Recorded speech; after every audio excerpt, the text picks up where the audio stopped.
Ay mga mi, tara at samahan niyo na naman nga ako sa panibagong ganap namin ngayong araw.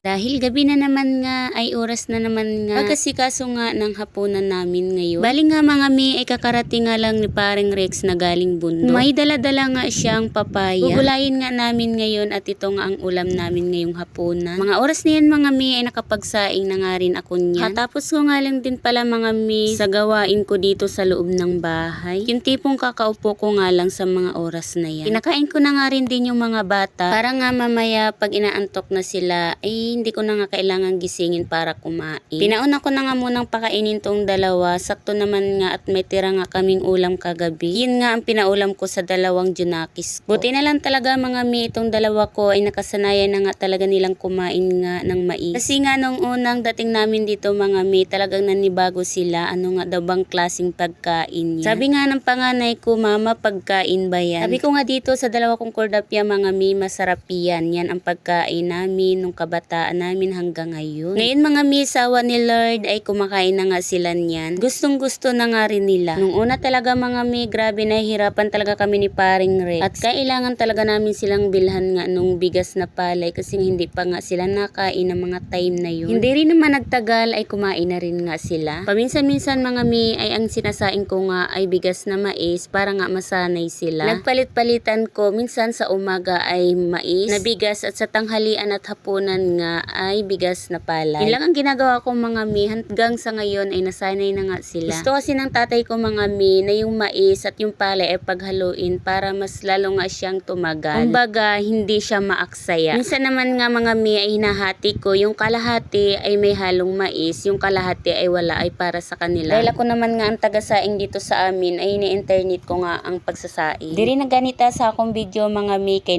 mura na maghintaas na ang akong kamaritis. Pagkaluto gani sa gulay ni paring Rex mga mi ay kumain na nga rin kami. Bali nga mga mi ay ginataan nga ni Jowa tong papaya at nagprito na nga rin siya ng tuyo para mas bagay. Buti na nga lang talaga mga mi ay naisipan nga namin ni Jowa na dito nga tumira sa Quezon. Kung hindi nga na hanggang ngayon nandun kami sa Cavite ay hindi ko nga talaga sila mapapakain ng gulay. Ito mo nga lang sila mapapakain ng gulay mga mi at tuyo. Dahil nga wala naman silang ibang pagpipilian talaga. Ang panganay ko mga mi ay hindi kumakain ng gulay niyan ngayon. Gustong gusto na ang gulay niyan lalo na paggata. Wala nga si tatay ko ngayon mga mi, kami nga lang dito, yung kapatid kong bunso. Dahil nga ang tatay ko na naman nga ang nakatoka ngayon sa bundok. Si paring Rex naman mga mi ay nauwi yan tuwing hapon, naakyat yan ng umaga. Kapatid ko namang bunso dahil binata nga ay hindi mo talaga yan mapapatigil. Nagbabalak na naman nga magpa-Maynila. Siguro nga ay nabuboring na naman siya. At ito lang muna ang ganap namin for today's video mga mi. Thank you for watching.